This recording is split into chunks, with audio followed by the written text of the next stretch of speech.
Welcome to my channel. I'm Akhil Kasam. ఈరోజు మనం marble floor కానీ మొజాయిక్ ఫ్లోర్ కానీ ఫ్లోర్ పాలిషింగ్ స్టెప్స్ ఏంటి అనేది నేర్చుకుందాం. మొదటి స్టెప్ని శాండింగ్ కానీ గ్రైండింగ్ అని అంటారు. ఇందులో లో గ్రిట్ సైజ్ 30 కానీ grit 50 diamond floor polish pads use చేస్తాము. ఈ సైజ్ గ్రిడ్స్ని మిషన్కి అటాచ్ చేసి గ్రైండింగ్ చేస్తాము. ఈ గ్రైండింగ్ వల్ల డీప్ స్క్రాచెస్ కానీ రఫ్నెస్ కానీ మొత్తం క్లియర్ చేస్తుంది.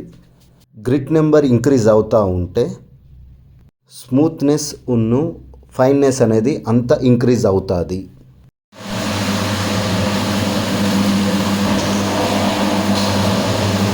స్టెప్ 2 హార్నింగ్ అని అంటాము. హార్నింగ్లో విజిబుల్ స్క్రాచెస్ స్టెయిన్స్ని రిమూవ్ చేస్తుంది. ఇందులో షైనింగ్ ఎఫెక్ట్ ఇస్తుంది.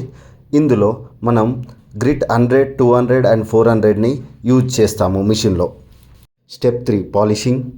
రెగ్యులర్గా ఆన్ సైట్లో వ్యాక్స్ ఫ్లోర్ పాలిష్ని యూజ్ చేస్తాము. కానీ ఇది లాంగ్ టర్మ్లో డీకలరైజేషన్ అనేది జరుగుతూ ఉంటుంది. ఇది అంత ఎఫెక్టివ్ మంచిది కాదు. దీనికోసమనే స్పెషలైజ్డ్గా polishing powders like active ingredient oxalic acid ఉన్న మెటీరియల్ని యూజ్ చేయడం వల్ల ఈ కెమికల్ పాలిషింగ్ ఎఫెక్ట్ ఇస్తుంది ఫ్లోర్కి. దీనికోసం మిషన్లో గ్రిట్ 800 అండ్ 1500 ఎబోవ్ గ్రిడ్స్ని యూజ్ చేస్తాము. ప్రాక్టికల్గా స్టెప్ 3 అనేది లాస్ట్ స్టెప్గా ఆన్ సైట్లో యూజ్ చేస్తాము. ఆన్ రిక్వైర్మెంట్ స్టెప్ 4కి వెళ్తాము. స్టెప్ 4 బఫింగ్ కానీ క్రిస్టలైజేషన్ ఆఫ్ మార్బుల్ అని అంటారు. ఇందులో మనం స్పెషలైజ్డ్ కెమికల్స్ తోటి ఫ్లోర్ని ట్రీట్ చేస్తాము. దాని వలన మిర్రర్ లైక్ షైన్ అనేది ఇస్తుంది ఫ్లోర్.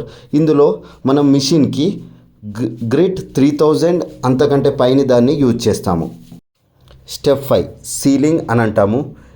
సీలింగ్ వలన ఏమన్నా పోర్స్ ఓపెన్ ఉంటే అవి సీల్ చేస్తాము. వాటర్ పెనట్రేషన్ అనేది స్టాప్ అవుతుంది. లైఫ్ ఆఫ్ పాలిష్ అనేది ఇంక్రీజ్ అవుతుంది. This is the final stage as per technical terms.